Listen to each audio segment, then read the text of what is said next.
Part 2 of Eva's tapes. This is gonna be pretty long.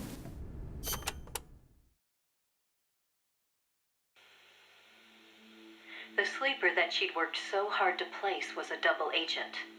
He'd been turned by the Soviets and was feeding the Americans lies. But what shocked the boss even more was why. The CIA's access agent had been taking a large cut of the sleeper's pay. The sleeper felt what little he was left with wasn't worth the risk. When he got a better offer from Moscow, he took it. Well, At some point, the Americans' intelligence operation had become an open book to the Soviets. And contrary to what the sleeper had been reporting, the Soviets' manned spaceflight technology was quite advanced. It wasn't until she infiltrated OKB-1 herself that the boss learned the truth about Sputnik 5. After the spacecraft re-entered the atmosphere, it ejected the pilot, seat and all, at an altitude of 7,000 meters. It was the Soviet solution to the problem of land recovery. The mystery device attached to Sputnik 5 was for that purpose. The pilot would parachute down from that high altitude wearing a bulky spacesuit. Crazy, I know. The Soviets knew exactly how dangerous it was, of course. So much so that they gave Yuri Gagarin, the first man in space, a special 2-rank promotion before re-entry. Only Moscow could come up with this kind of plan. With total state control over information, they could easily pretend it never happened in the event of a failure. The boss passed the info on to NASA. It was their worst nightmare. The glory of mankind's first spaceflight was about to be stolen from them by the Soviet Union. It was Sputnik all over again. And the CIA was caught no less off guard. Their ineptitude had caused the fiasco in the first place. The Soviets' deception was brilliant. They'd woven a masterful tapestry of truth and fiction to convince the Americans their intelligence operations were proceeding as planned. No one but the boss could have seen through it. It was obvious the Soviets had some gifted minds working on their side. But that certainly didn't excuse the CIA's massive failure. The CIA wasn't done, though, and devised an ingenious plan to avoid taking responsibility. Luckily for them, a new president had been elected the previous November, John F. Kennedy. As he didn't know the case history when taking office, the CIA was able to feed lies to his new administration. They masked their own failures, placing the blame squarely on the boss's shoulders. After all, she'd selected an unreliable sleeper. They claimed she'd failed to make use of one of the most effective means of controlling a sleeper agent's actions: holding their family hostage. The boss was well aware that would have worked. She told me so later, but she couldn't bring herself to do it. It seems clear it had to do with having her own child taken. She could never inflict the same pain on anyone else. The CIA used that against her. In his election campaign, Kennedy had vowed to close the missile gap with Moscow. If America lost the space race, that promise would be worthless. The fact that the president had no links to the philosophers only made things worse. He was completely unaware of the secret networks she'd used to complete her mission. In his eyes, she was no better than a traitor. The fate that awaited her was cruel beyond belief.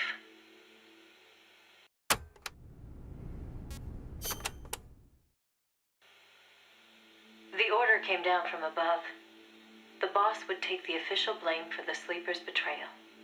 More so, she'd serve as the guinea pig for NASA's manned spaceflight program. By then, wow. NASA had gotten as far as sending a chimp named Ham into space. Now came a whole battery of ground tests to pave the way for a human to take its place. High-G tests, zero-G tests, spacesuit tests, simulations in pressurized oxygen environments.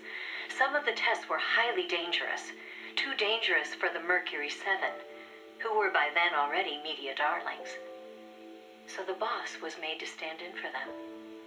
She could have refused the order, argued her side of the story against the CIA, but she didn't.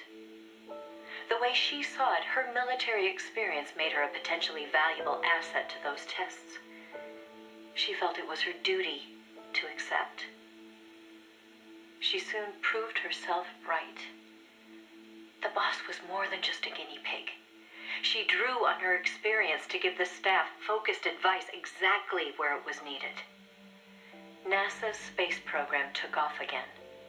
At the rate they were going, putting a man in space seemed within reach. The higher-ups at NASA were impressed with her talents. They took to calling her the 8th astronaut, the Mercury Lady. The photo I sent you was taken around that time. I suppose maybe they were planning to use it as propaganda, the world's first female astronaut. But then, just as things were looking up, they hit a new snag. The government told them to add a window. There were no windows in NASA's spacecraft back then. Ham never saw the stars around him. But Washington insisted. Their sources told them Soviet spaceships had windows. Space exploration as a form of propaganda in itself. After all, what was the point of sending a man into space if he couldn't tell the world what he'd seen?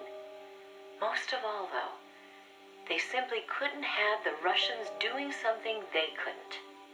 It was sheer madness, and everybody knew it. NASA was already facing impossible deadlines.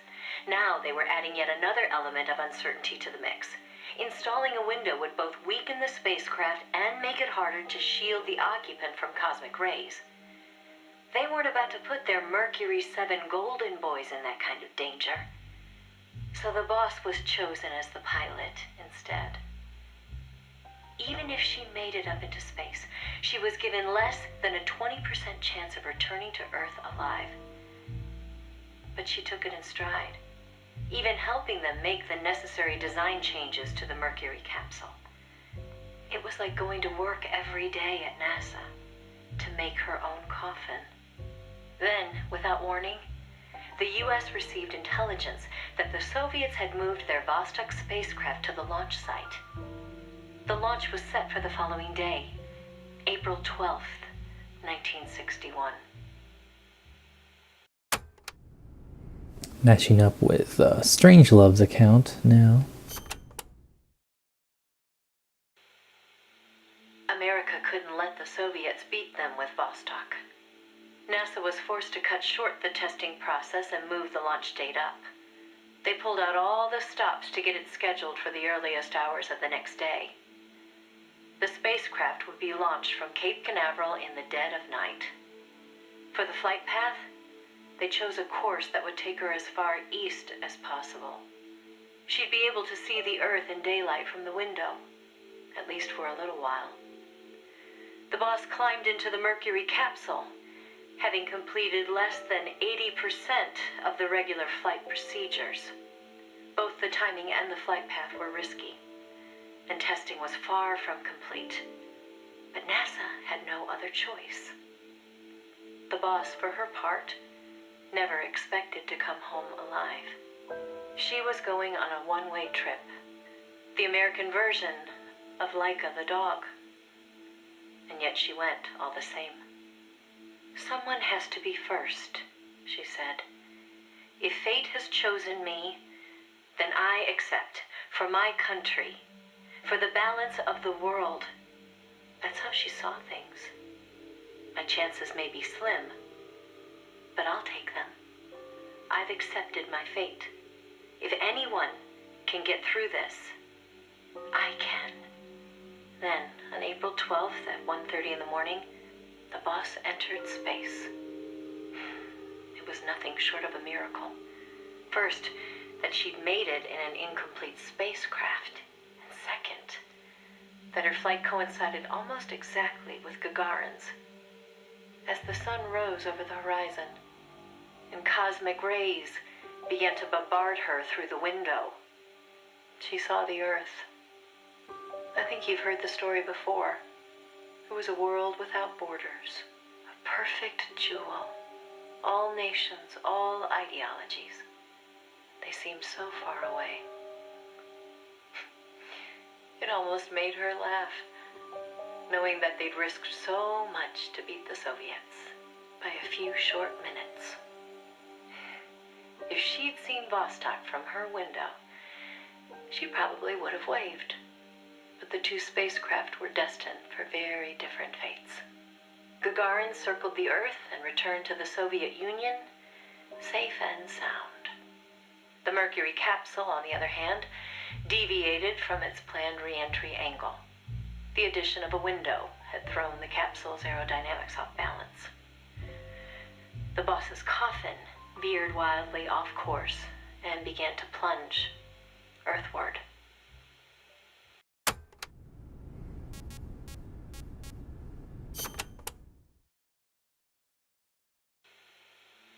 The course deviation caused the capsule to miss its splashdown point by a wide margin. It didn't have enough time to decelerate before crashing into the sea. The force of the impact shattered the spacecraft before it started to sink like a stone. The boss used the last of her strength to escape to the surface. Her body was covered in bruises and scorched by radiation. She's nuclear. She was still alive. She slipped into a coma and didn't regain consciousness for 6 months.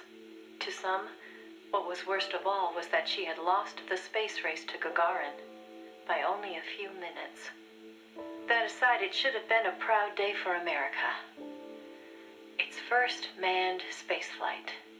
Sadly, her accomplishment was kept out of the history books. An attempt to save face by Washington. In contrast to Gagarin's orbital flight, America had only managed a ballistic trajectory. Her flight time was much shorter, too. And most importantly, the Soviets had brought back both spacecraft and pilot safely. NASA couldn't even conjure up a half-hearted tale of heroic survival. The coup de grace, though, was the Soviet propaganda campaign that kicked into gear after the flight. The Earth was blue. Those were the words of Gagarin on his return, and the whole world was listening. In the blink of an eye, Gagarin was an international celebrity, earning accolades from every corner. It was a PR coup for the Soviet Union. Meanwhile, Washington could only grit its teeth in silence. They decided there was no value in making the boss's flight public, that it would only make matters worse. So they buried it instead, labeling it a dark mission. NASA and the CIA did everything in their power to erase all traces of the boss from Project Mercury. The result was the photo you see before you. Not a bad job, huh? Not only did they expunge her flight from the records, they denied that she ever existed. And that wasn't the end of it.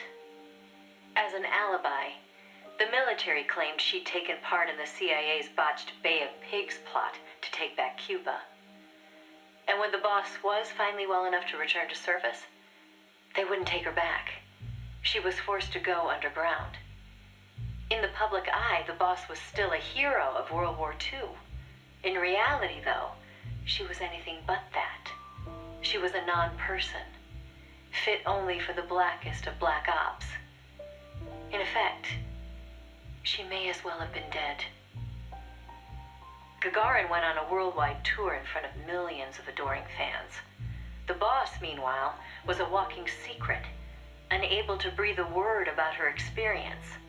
The authorities in Washington had this to say: "Why are you still here? If only you'd had the decency to give us a nice quote like Gagarin and then die an honorable death, you'd have gone down as a hero." 3 weeks later, on May 5th, Alan Shepard, one of the Mercury 7, made his own ballistic flight. They sure didn't try to cover up his achievement. Of course, he owed his success to the lessons learned from the boss's tragedy. Before sending Gagarin up into space, the Soviets had used a mannequin called Ivan Ivanovich to test the landing procedure, which would make the boss America's version of a crash test dummy. she didn't care. "I'm happy to be the dummy," she said, "if it'll help the project succeed. Nothing would give me greater satisfaction." And that still wasn't the end of it. The boss had worked through the anti-Moscow faction of the Soviet Union's philosophers to place the sleeper agent, and at some point, the Soviets found out about it. Yet the Americans remained oblivious to the end. Even the philosopher network the boss plugged into never tipped them off to the double cross. That could only mean one of two things. Either the pro-Moscow philosophers had intervened, or the anti-Moscow philosophers had been turned. Either way, it was a situation their American counterparts couldn't stand. To preserve the philosopher's good name, and to repay her debt, so to speak, the boss once again made her way into the Soviet Union. There, she found herself face to face with the Soviets' own agent.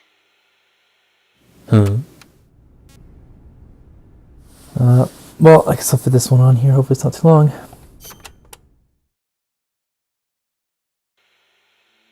And who should she find awaiting her return to Russia? The one who'd turned her sleeper against her. Who'd fed them lies all this time. It was her former comrade in arms. The father of her child. The man known as the Sorrow.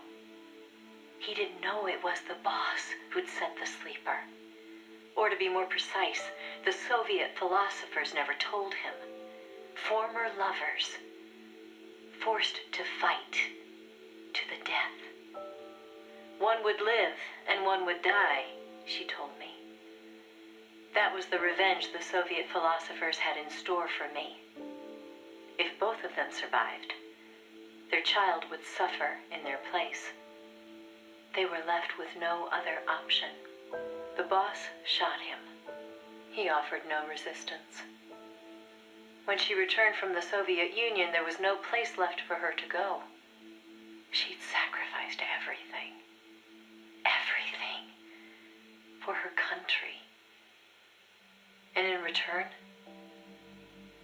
they treated her like a dead woman. She was made a scapegoat for no good reason. Only because power had changed hands in Washington. Any lesser being would have long since cracked. It was then that one of her old SAS comrades reached out to her. Major Zero. And so Fox was born. She undertook a mission that, well, you should know better than anybody. You were a part of it. 20 days after Shepard's flight, President Kennedy announced that America would put a man on the moon. Without the intelligence the boss obtained, America's space program would never have caught up. Armstrong and Aldrin might never have walked on the moon. But the Americans' gain had cost the boss her health, her honor, and the man she loved. The word tragedy doesn't even begin to describe what she endured.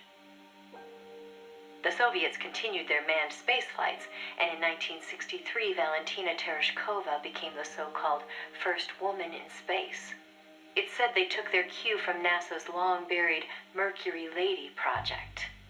And so that, Snake, is the mission that kept her away from you for so long.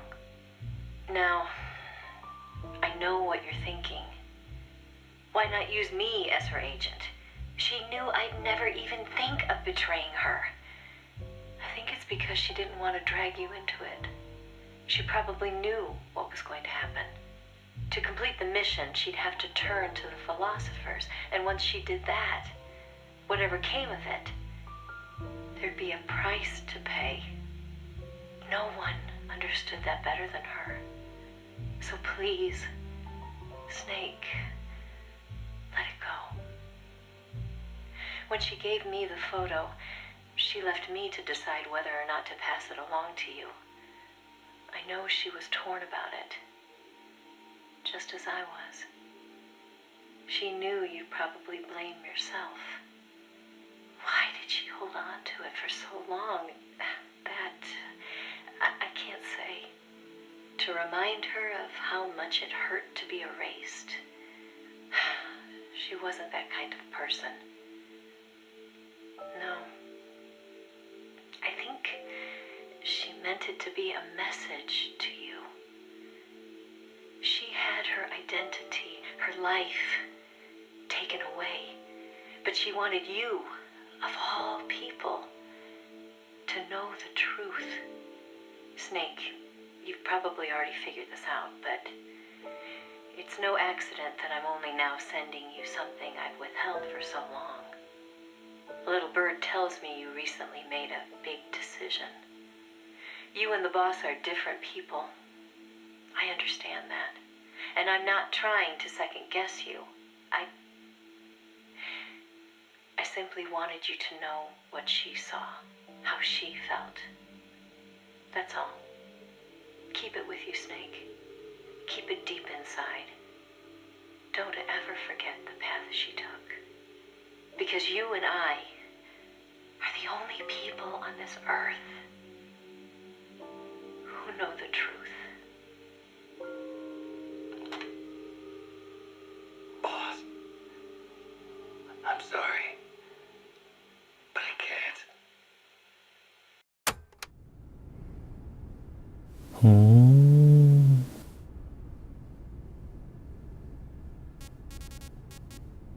I don't know what the decision is. Was that the end of the game? I don't... Oh, well, this video's too long.